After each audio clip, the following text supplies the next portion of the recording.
I know this is kind of controversial. I do not like it. Parang it gives it that extra elegance. So that is wild. I know. It's been a while since we've done this, but welcome to another episode of Married with Tech. My name is Jamie. I'm Leia, and in this one, we'll be talking about our first day with OPPO's latest flagship, the Find X5 Pro.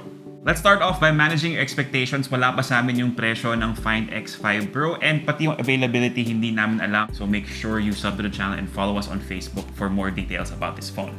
Also guys, you should know that what we have is not yet the retail unit, so some of the functions may not be, quite there yet kasi this is an engineering unit. But enough about that, let's finally talk about the phone, starting off with its design. So there's one thing that we really like about this phone and one thing that we don't like about the phone. But let's start off positive. So doon muna kami sa what is it we like. Unang-una dito is the camera bump. Correct. I can't believe I'm saying this about the camera bump, but I love how seamless it is from the body of the phone, yung very smooth yung transition niya. Ang linis. Yeah, ang linis nga tingnan ng phone na to, no? And to go on to what we don't like about this phone is it's really glossy back.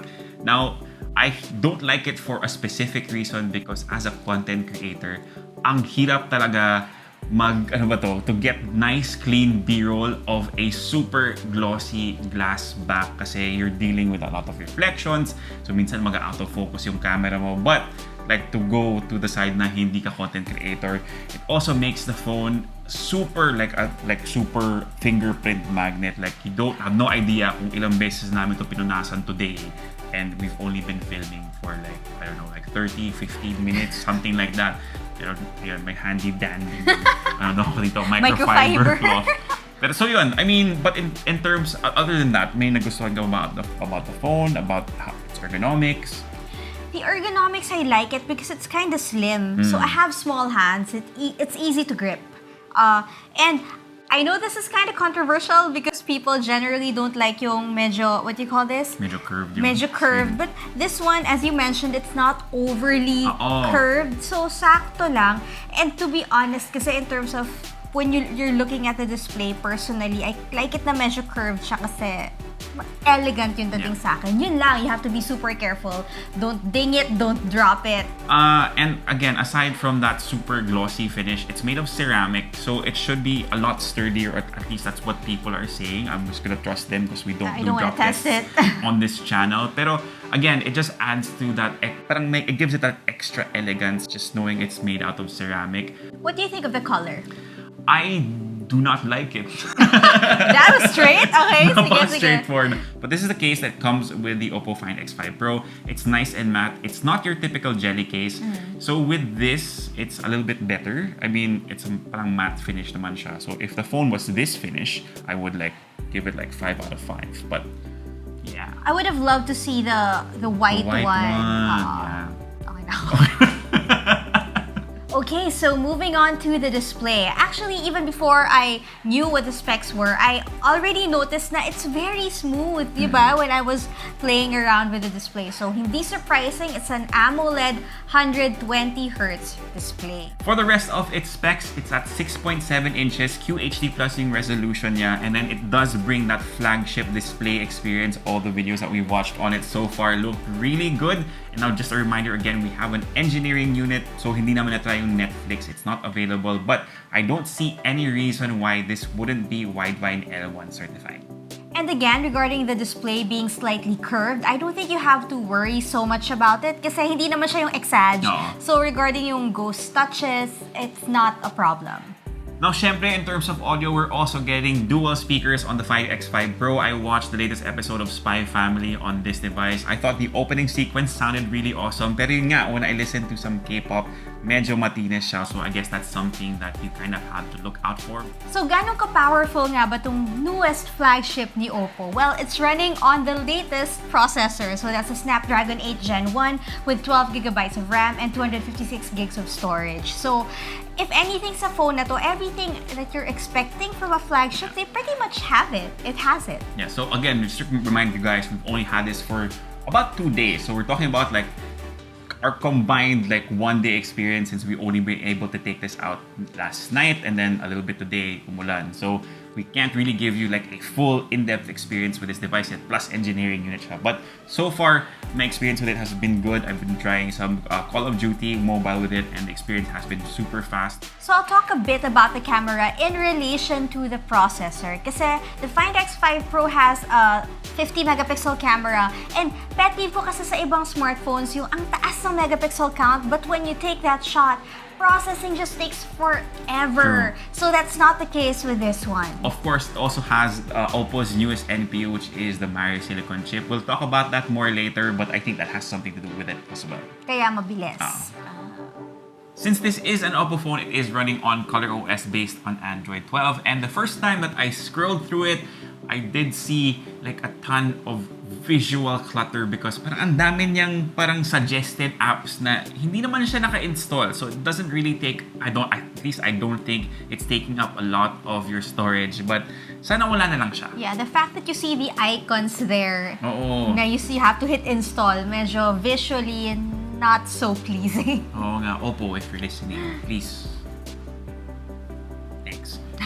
So yesterday when we left the house, nasa 100% pa yung charge ng phone, no? And now as we're filming, nasa 50% pa siya. So you can I guess we can safely say na pwede siyang all-day phone. Yeah, you don't have to worry about it dying. Pero, I mean, we didn't use it as a daily driver, so take that in consideration. But again, it's been like a whole day, it's still at 50%. So that should give you a kind of indication na it could last. You just have to like lower your refresh rate. We did try running our usual battery benchmarks, but unfortunately, it kept on crashing since again, engineering unit to.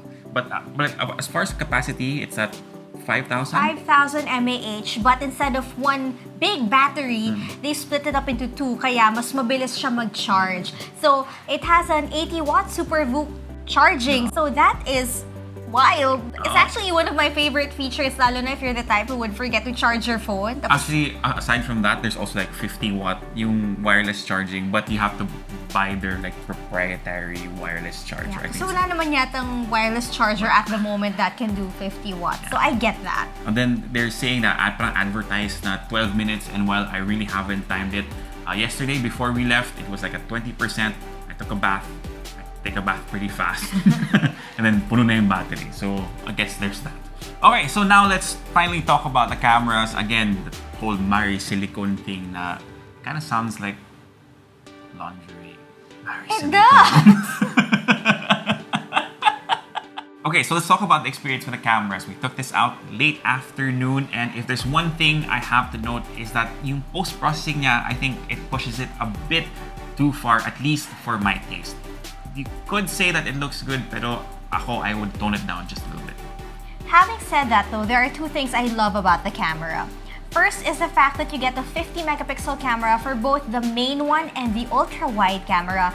Meaning, kahit ano dun gamitin mo, same yung quality ng shot, which is great kasi usually yan yung pet peeve ko also with ultra-wide camera na lalo pag low light, the quality just isn't good enough. So that's not the case with this smartphone. And secondly, gusto ko yung portrait niya. It's very clean. I mean, clear yung separation from the background. And I like na yung konting imperfections. May nakatayong hair na konti and all that. That's fine. It kind of makes it look more natural. So, it's actually one of my favorite portrait modes. And then, Claire already mentioned the two specs, 50 megapixels for both wide and ultra wide. You also have a 13 megapixel telephoto camera on this phone. We just haven't tested it out quite yet. And they're saying that the Find X5 Pro is also good for video, but again, we'll have to take this out some more to test it out. So maybe we'll include that in the full review. And I don't know if I mentioned it, but it also has a collaboration with Hasselblad. So we are getting that same parang color science that they had with the OnePlus phones. But again, they're not like engineered by Hasselblad. Just a quick reminder, or else I think mas mahal pa yung phone na to. So given what we know about the smartphone, would you use it as your daily driver? Okay, tough question. Now, everything we experience with the phone, it does give you a flagship experience from the chassis to the screen to the processor it has on board. But given that this is an engineering unit for the nth time, engineering unit though, but I want to see if all those things that when you can't get to a retail version of this phone, like all my notes that I kind of didn't like would be solved. The OS won't be, because I have a feeling na yung color OS, like the bloatware will still be there, but I want to see if there's gonna be improvements to like the photos, if it will dial back down, or baka hindi ko lang na-toggle. Again, we might see in the full review.